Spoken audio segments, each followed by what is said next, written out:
Donc, je suis très contente d'être ici. J'ai passé du bon temps depuis mon arrivée. On a été très occupés. Christophe s'est beaucoup occupé de moi.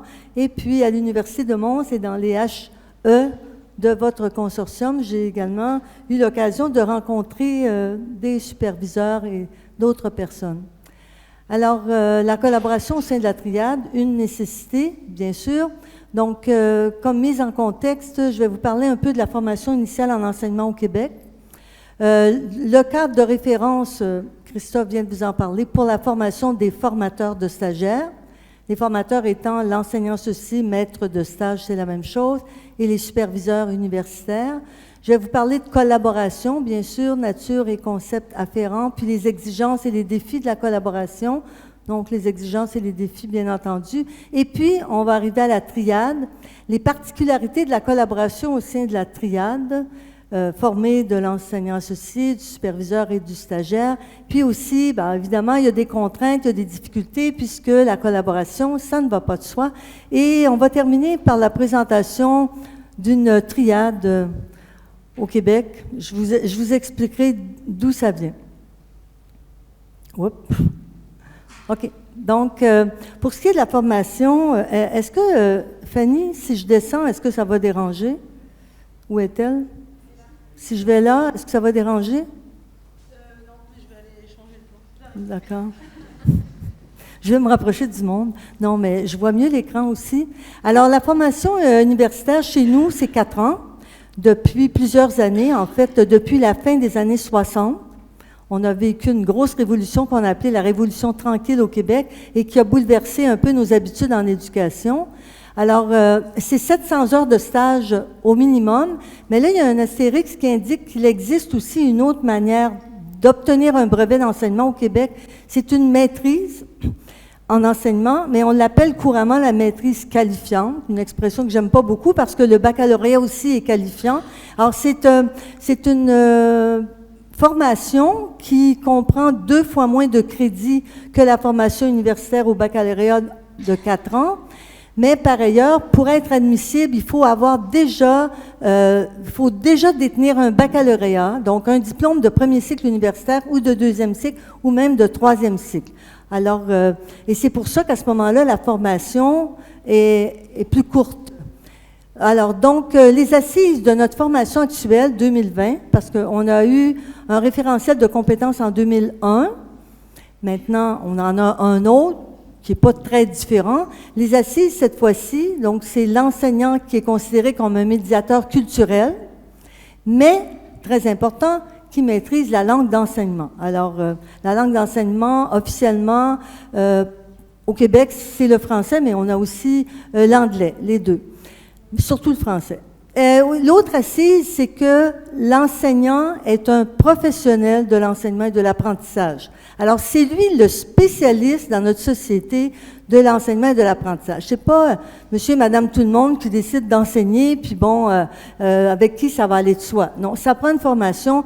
Nous avons une spécialité, et cette spécialité-là, ben, c'est toutes nos connaissances et nos compétences considérant l'apprentissage en premier lieu et l'enseignement. Alors, évidemment, on vise le développement de compétences professionnelles par cette formation et, comme on vous l'a dit, la formation est en alternance comme ailleurs, mais nous, on tend, écoutez, c'est un vœu pieux, mais on tend vers une alternance intégrative dans laquelle l'alternance entre théorie et pratique est vraiment une intégration de la théorie vers la pratique, ça fait des années qu'on le dit, mais aussi de la pratique vers la théorie. Il faut que ce soit dans les deux sens, donc on dit bidirectionnel. La circulation bidirectionnelle des savoirs, théoriques et expérientiels. Alors ici, le schéma indique bien comment on peut avoir accès au brevet d'enseignement quand on passe par le baccalauréat.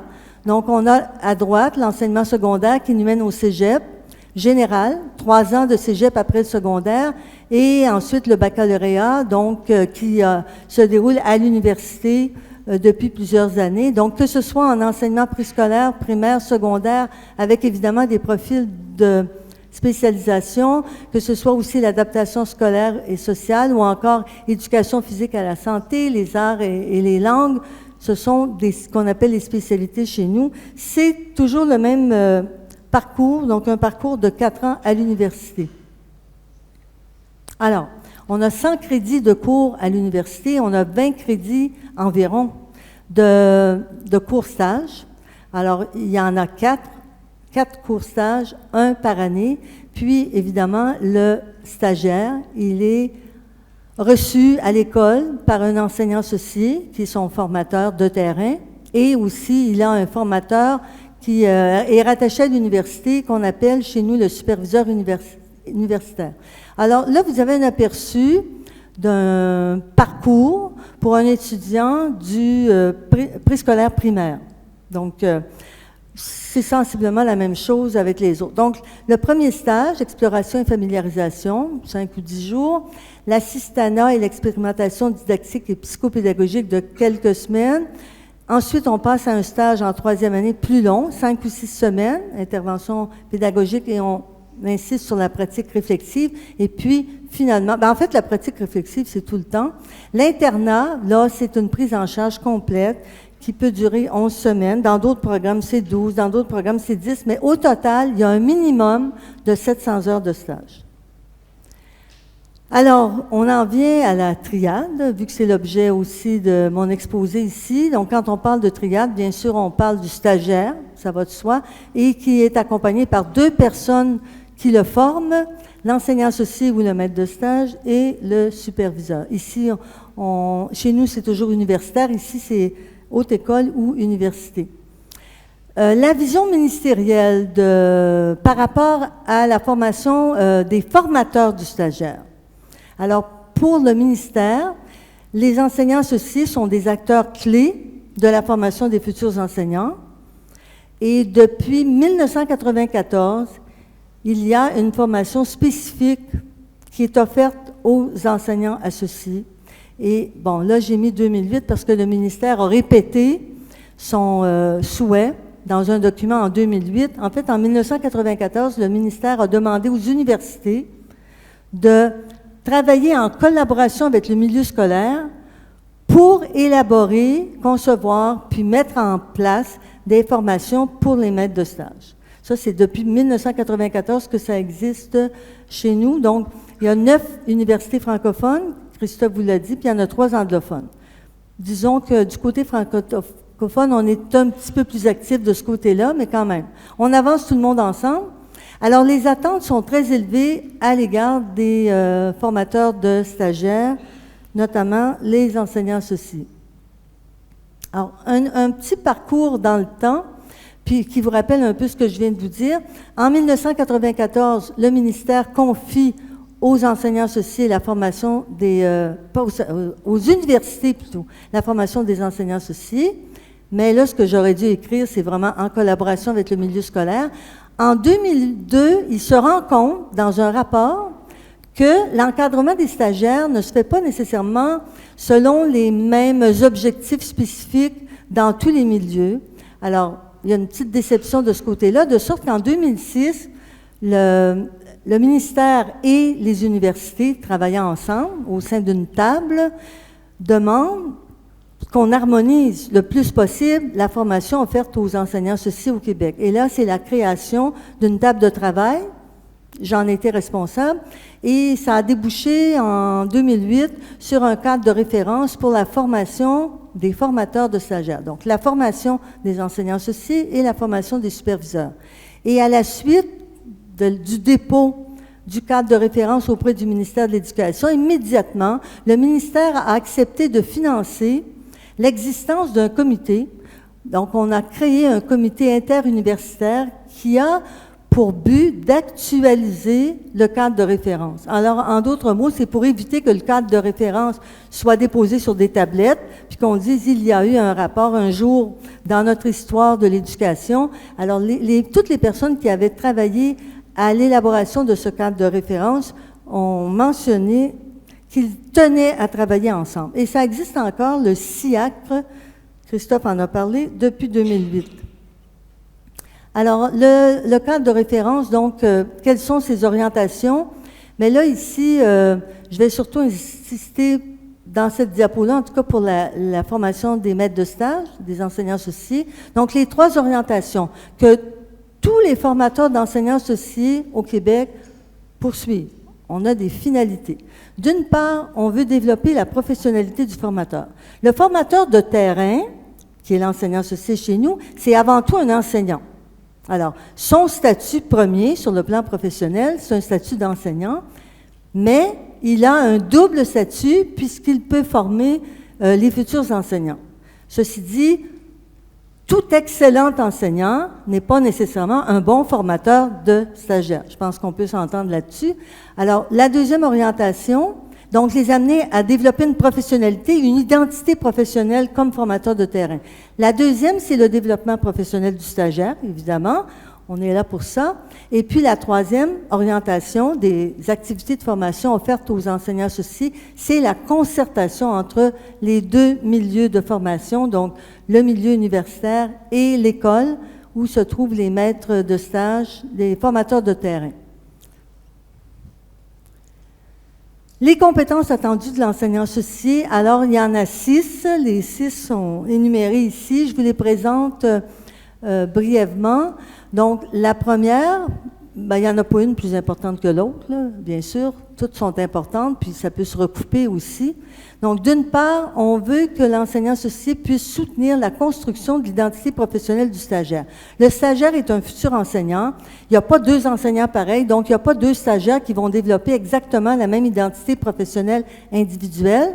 Alors, ce développement-là, ce cheminement du stagiaire pendant ces 4 années de formation, ou même pendant un seul stage, se fait selon lui-même, selon là où il en est rendu, comme dans les classes, on parle de différenciation pédagogique, il n'y a pas 2 élèves qui sont au même point, mais en même temps, on demande à l'enseignant associé de respecter les objectifs formels de la formation d'enseignement. Les objectifs formels viennent du ministère de l'Éducation, puis après, bien, les universités sont la courroie pour que dans le milieu de la pratique, ça se poursuive dans le même but. La deuxième compétence attendue, et celle-ci, même si elle couvre une ligne et demie, elle est lourde de sens parce qu'elle demande 3 choses. Elle demande que le stagiaire soit guidé pendant qu'il est en stage par trois si vous voulez, actions, si on peut dire. D'une part, l'observation rigoureuse. Alors, l'enseignant associé est appelé à aller observer son stagiaire en classe, observer ses préparations de cours, l'observer dans l'école, comment il interagit avec les membres de l'équipe école, ses relations avec les élèves et tout avec les parents. Donc, une observation rigoureuse. Il peut prendre des notes, c'est sûr. Il peut y avoir des grilles. La deuxième chose, c'est de donner une rétroaction fréquente et constructive, donc aux stagiaires, dans un climat que je vais expliquer tantôt, le climat de la triade, lorsqu'on rencontre le superviseur, évidemment, c'est préférable. Donc, pour inviter le stagiaire à se sentir à l'aise de dire ce qui ne va pas, autant que de dire ce qui va. Et finalement, l'évaluation doit être continue. Alors, on n'attend pas l'évaluation à la fin du stage, une évaluation certificative pour que le stagiaire soit surpris. Oups, comment se fait-il que je suis en échec ou peu importe. Alors, continuellement, tous les jours, l'enseignant associé indique aux stagiaires comment ça se déroule, qu'est-ce qu'il pourrait améliorer, puis il fait ça en collaboration avec le stagiaire. Et ça doit être fondé sur, évidemment, des faits observables et aussi sur des éléments théoriques. La troisième compétence attendue de l'enseignant associé, c'est de le guider dans l'apprentissage des pratiques d'enseignement. Parce que l'enseignant associé est avant tout un enseignant, bien sûr, donc le stagiaire va être accompagné, va être formé pour que ces pratiques d'enseignement soient susceptibles d'actualiser les orientations ministérielles de la formation des élèves. Au Québec, on a le programme de formation de l'École québécoise, c'est la Bible de tout enseignant, et ça devient la Bible de tout stagiaire. Quand il est en période de stage, c'est un document assez épais pour chacun des français, langue d'enseignement, mathématiques, sciences et technologies, univers social. Univers social, chez nous, c'est histoire, géographie, et vie économique, des choses comme ça, etc. Donc, c'est vraiment très précis, avec des objectifs à poursuivre, puis des contenus à enseigner, mais attention, sans donner de modalité d'enseignement. Le ministère refuse, je suis bien d'accord avec ça, de demander aux enseignants d'enseigner selon telle ou telle école de pensée. Alors, il y a des objectifs larges, et puis chaque enseignant, dans son milieu, peut agir du mieux possible, disons, parce qu'il y a toutes sortes de courants de pensée par rapport aux méthodes pédagogiques, vous le savez. La quatrième compétence, c'est d'aider le stagiaire à poser un regard critique sur sa pratique. Donc, on appelle ça ici la pratique réflexive, c'est-à-dire l'amener à s'observer lui-même, si vous voulez, à s'auto-évaluer, à voir comment il progresse, qu'est-ce qui va pas. Mais cette compétence-là s'adresse aussi à l'enseignant associé, parce que lui aussi doit être capable d'avoir un regard critique sur sa propre pratique. D'ailleurs, pendant la formation des enseignants associés, nous travaillons beaucoup là-dessus. Amener l'enseignant associé qui est en formation à jeter un regard critique sur sa pratique de formateur de stagiaires. La cinquième, c'est d'interagir avec respect, évidemment, et on trouve important que le climat qui existe entre l'enseignant ou l'enseignante et le stagiaire soit un climat d'apprentissage. Le stage est un lieu pour apprendre, et pour ça, ça nécessite bien sûr une relation de confiance, mais de nature professionnelle.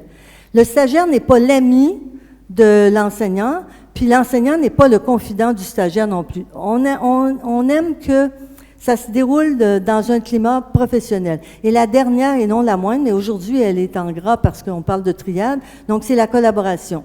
Alors, pour nous, il est primordial que le maître de stage travaille en collaboration avec le superviseur universitaire et vice-versa.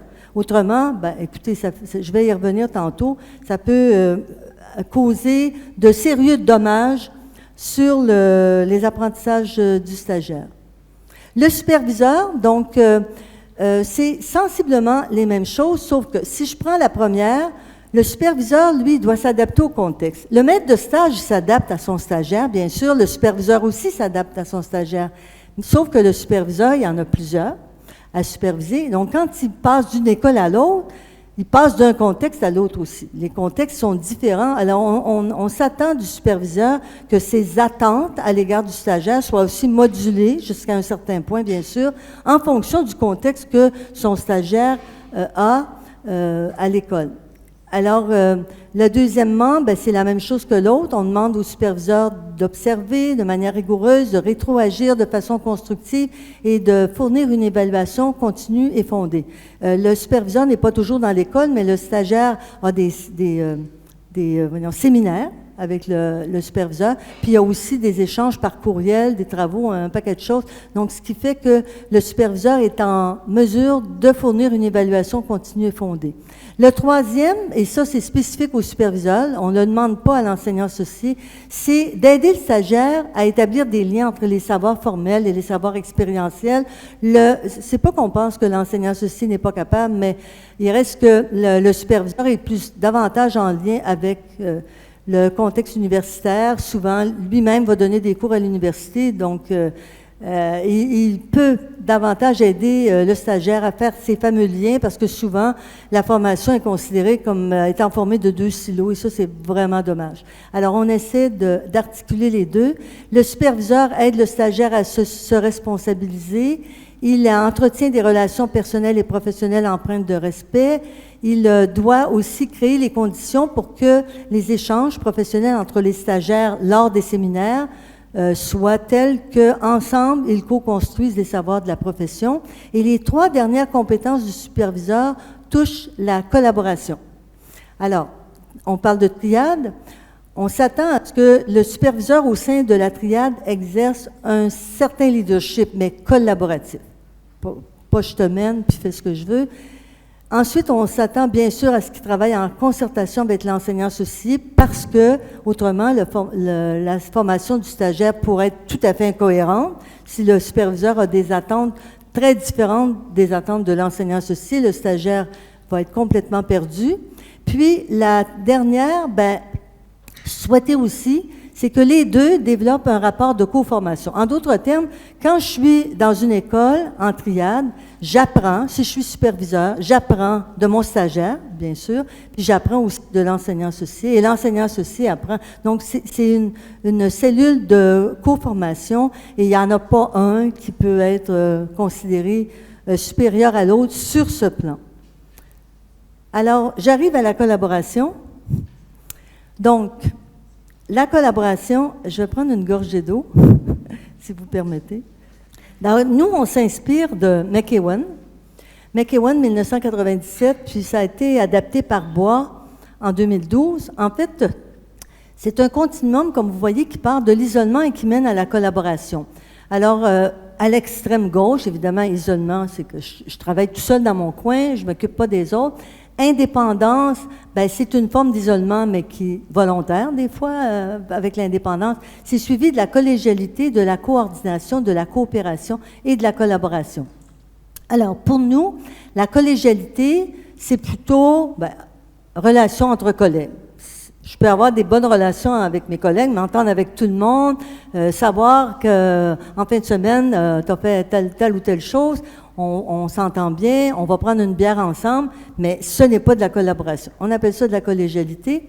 La coopération aussi, pour nous, selon McEwan, puis c'est ce continuum-là qu'on a adopté, en fait, pour elle, c'est une femme, consisterait plutôt à ce que tout le monde travaille dans le même but pour réaliser une tâche commune, mais que chacun fait sa partie. Donc là, on coopère, chacun fait un petit morceau du travail, alors que la collaboration, c'est que tout le monde ensemble travaille, exécute en commun la tâche commune. C'est une définition de la collaboration qui a été reprise par plusieurs auteurs. Maintenant, la collaboration est exigeante, très exigeante. D'ailleurs, il y a des recherches qui montrent qu'il n'y a pas vraiment de collaboration dans les écoles, il y a beaucoup plus de la collégialité. Alors, ça demande un engagement volontaire. Je collabore, il faut que je veuille collaborer. Donc, si on pense à la triade, il faut que le stagiaire aussi soit placé en situation de vouloir collaborer avec ses deux formateurs, mais encore faut-il que d'autres éléments soient respectés. La collaboration, ça exige aussi qu'on puisse confronter nos idées, partager nos idées, même si elles sont différentes de celles des autres, donc d'argumenter. On dit toujours qu'on veut former des citoyens critiques. Alors, dans la collaboration, on en a besoin. Ça demande évidemment de reconnaître l'expertise de l'autre et le respect. Voyez-vous, les auteurs sont variés parce que les auteurs qui ont travaillé sur la collaboration, il y en a vraiment beaucoup. On a l'embarras du choix quand on lit là-dessus. Ça demande aussi des rapports égalitaires, j'y reviendrai tantôt, non hiérarchiques. Également, verbaliser tout autant ses problèmes que ses réussites. Quand on collabore, on ne fait pas seulement la mise en valeur de ce qui va bien, mais il y a des situations problématiques qu'on peut partager avec les autres. Puis, si on se ramène particulièrement aux deux formateurs du stagiaire, donc l'enseignant associé et le superviseur, ça demande vraiment, mais c'est vrai pour toute collaboration, ça demande une interdépendance. Alors, l'un dépend de l'autre et réciproquement, et la complémentarité des rôles. On ne demandera pas au maître de stage d'exercer exactement les mêmes rôles que le superviseur, mais les rôles sont complémentaires. Ça demande une articulation des savoirs théoriques et expérientiels entre les deux formateurs du stagiaire et, évidemment, un appui mutuel. Plutôt que de parler dans le dos l'un de l'autre, c'est pas très formateur pour le stagiaire si ça existe. Des obstacles. Alors, moi, j'en ai retenu trois seulement, trois grandes catégories d'obstacles. La première catégorie, c'est les référents culturels. Veut pas, un enseignant associé, c'est un enseignant, d'abord. Donc, lui, il a la culture scolaire en tête. Il est à l'école, il y a des élèves, il voudrait que ses élèves réussissent, il est centré là-dessus. Hein? C'est correct, là? On a peut-être tous déjà été enseignants au primaire ou au secondaire, puis ça nous ça nous tenait à cœur. Alors, il y a une culture qui est institutionnelle. Le superviseur, lui, il vient de l'université. La logique professionnelle n'est pas exactement la même. Alors ça peut être un obstacle à la collaboration, les différents référents culturels. La poursuite des buts n'est pas toujours la même. Puis ça, c'est une recherche que j'ai faite avec Josiane Caron, OK? Elle est là, son nom est là. Donc, nous autres, on a vu que les superviseurs s'attardent beaucoup plus aux volontés du ministère et de l'université que les enseignants associés.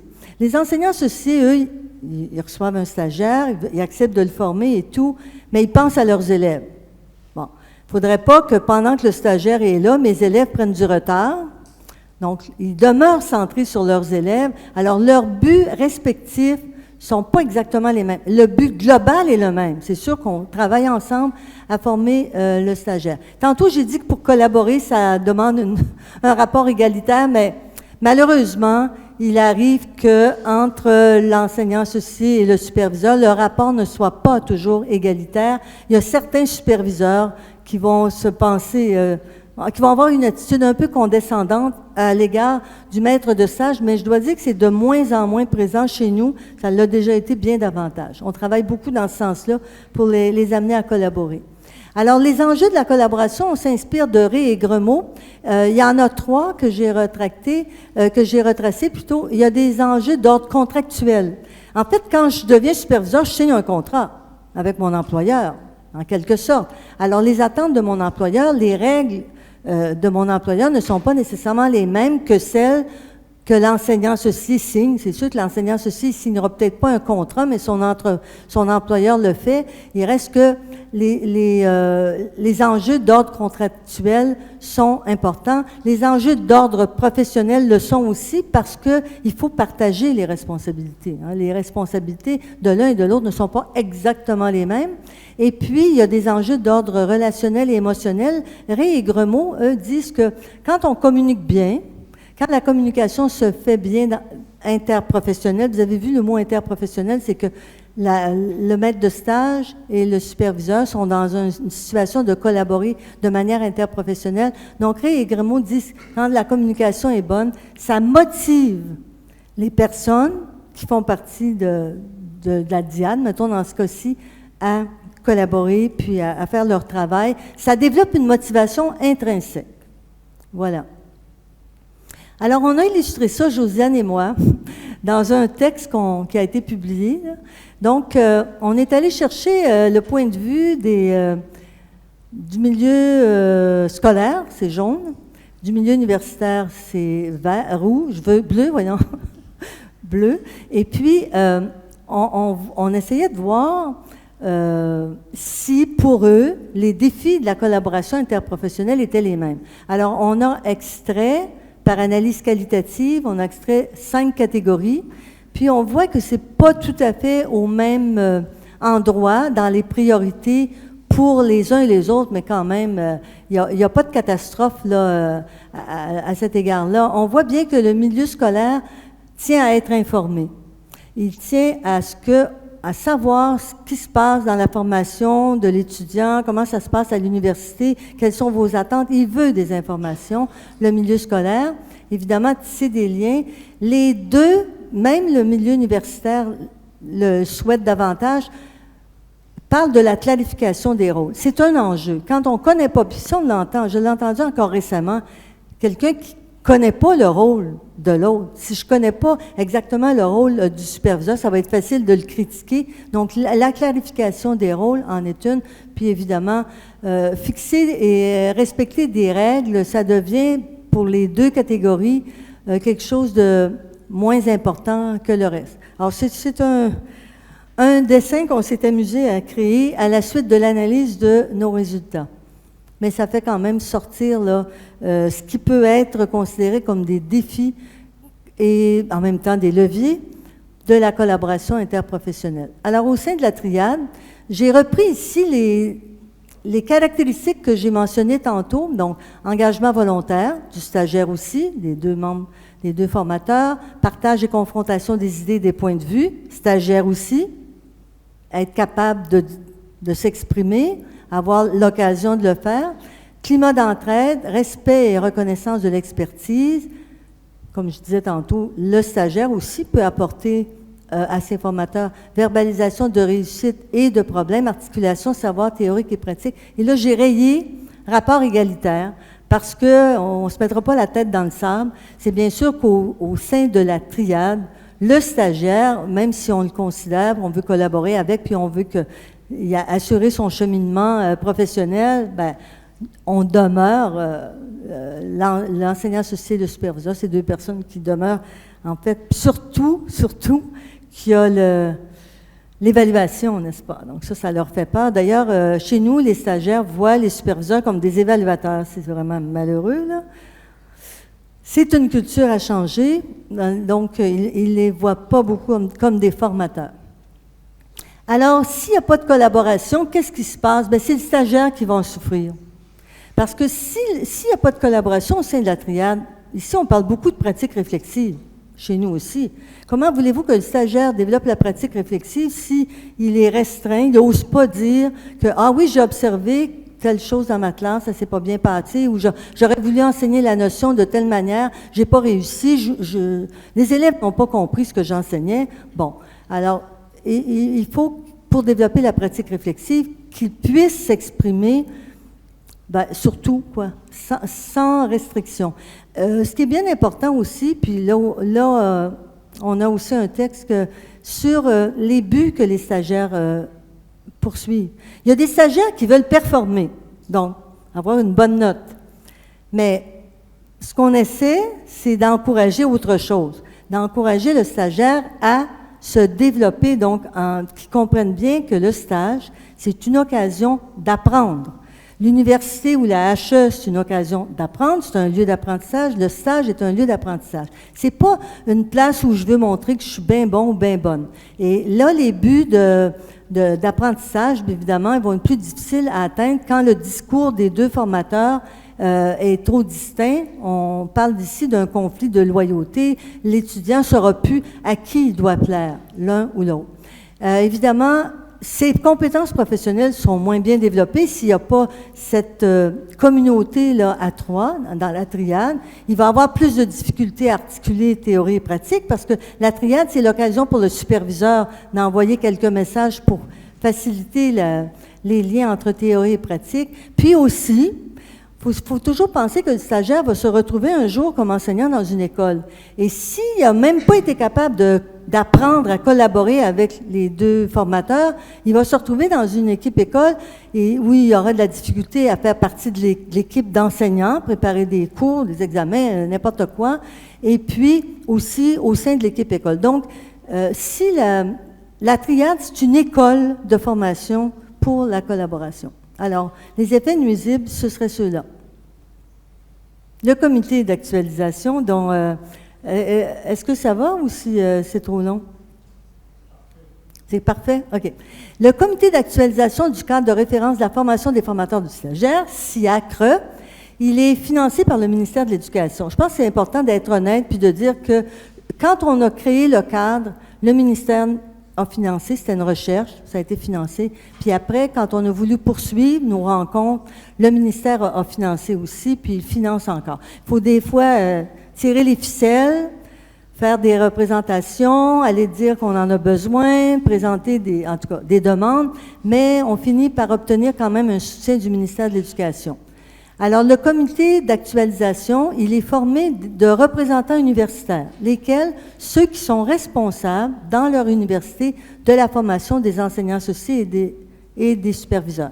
Donc, si on en a 12 universités qui forment à l'enseignement chez nous, normalement, il y a 12 personnes là, qui représentent les universités.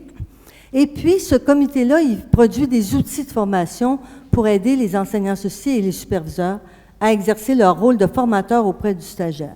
Je vais vous en présenter un tantôt. Donc, c'est deux choses, deux actions. Et comment il est formé et qu'est-ce qu'il fait? Bien, c'est plus que ça, là, mais je vais aller au plus court. Il ne fait pas juste ça, produire des outils, parce que dans le fond, là, ce qui fait le plus, là, le comité, c'est de jaser ensemble, les 12. Comment ça va dans ton milieu? Est-ce qu'on a des problématiques particulières? Bon, c'est beaucoup constitué d'échanges autour de la manière et de ce qui se passe dans chacun des milieux, et toujours dans un esprit d'entraide, sans compétition, sans concurrence, vraiment. Je pense que c'est pas mal de la collaboration au sein du CIA. OK, c'est là qu'on présente OK. Donc, pendant que tu vas aller le chercher, je vais leur expliquer. Donc, le ministère a financé une recherche à 3 reprises, donc il a fallu déposer à 3 reprises une demande, et le titre, c'est « Soutien pédagogique à la formation des enseignants associés ». Donc, pour former les enseignants associés, nous avons demandé au ministère une aide financière. Ça a été fait sous forme de recherche, là, et on a produit, notamment, pas que ça, des outils qui sont des vidéos. Bien, avant de les présenter, je vais quand même expliquer, là, on voit une étudiante, c'est une stagiaire, c'est que ces outils de formation, d'abord, couvraient 6 thèmes, décidés par le CIAC, okay? Le grand comité, là. Donc, on a fait, je ne sais pas si je vais les retenir toutes, mais il y en a une qui porte sur la relation entre l'enseignant associé et son stagiaire, un thème qui porte sur la collaboration entre l'enseignant associé et le superviseur, un thème sur les liens entre théorie et pratique, un thème sur la pratique réflexive, un thème sur les stagiaires d'immigration récente. On en a de plus en plus là, chez nous, là, surtout dans la région montréalaise, et un thème sur, et c'est ce que je vais vous présenter, non, pas tout à fait, c'est la différenciation du rôle de l'enseignant associé selon le niveau de formation de son stagiaire. Ce matin, j'ai présenté Jessica. On l'avait filmée pendant son stage 1, son stage 2, son stage 3, son stage 4. Et là, ben, on avait affaire, évidemment, on avait l'argent pour le faire, des spécialistes là, qui ont créé des capsules vidéo. Et donc, on voyait comment Jessica progressait de la première à la deuxième, à la troisième, à la quatrième année, et on voyait en même temps sa relation avec son enseignante associée dans la capsule vidéo. Et notre but, en produisant ces vidéos-là, c'était de montrer aux enseignants associés, quand on fait de la formation, que j'ai pas les mêmes attentes quand j'ai un stagiaire de deuxième année et un stagiaire de quatrième année. Alors, le stagiaire n'est pas rendu au même point dans son développement professionnel. Maintenant, c'est pas ça que je vais vous présenter, vu qu'on parle de triade, c'est une triade. Je dois vous dire d'abord que aucune des vidéos qu'on a créées n'est scénarisée. Tout a été fait au naturel. Donc, il fallait obtenir le consentement écrit de l'enseignante associée, de la stagiaire, du superviseur ici. Donc, et on leur demandait, est-ce que vous acceptez de participer à une vidéo qui va servir éventuellement à la formation des enseignants associés. Et là, ils ont signé parce qu'autrement, on n'aurait pas pu le faire. Donc, on leur disait, par exemple, vous avez une rencontre à la fin de la journée, mettons à 3h30 au primaire, je ne sais pas trop, et là, le technicien spécialiste les filmait. Après, nous autres, au CIAC, on choisissait des séquences en fonction d'un thème qu'on voulait développer. On envoyait ça à la maison des vidéos et là, eux, ils nous faisaient un beau montage. Puis celui-là que je vous présente, c'était pour vous montrer comment on peut participer ensemble, collaborer ensemble au sein d'une triade. Alors là, c'est une stagiaire de l'Université du Québec à Chicoutimi. On est allé partout au Québec, hein. Puis là, ça coûte cher chez nous, c'est très grand, donc elle s'est déplacée là. Et dans ce film-là, la stagiaire, vous voyez son nom, là, elle s'appelle Maryse Gagné, Tremblay. Il y a beaucoup de Tremblay au Lac-Saint-Jean, pour ceux qui connaissent un peu le Québec, là. C'est la place des Tremblay. Elle est en stage 4 et elle enseigne au préscolaire. Puis le cours qu'elle donne, si ma mémoire est bonne, c'est la philosophie pour enfants. Mais on va voir, donc là, on va la voir en compagnie de son enseignante associée. Des fois, la philosophie.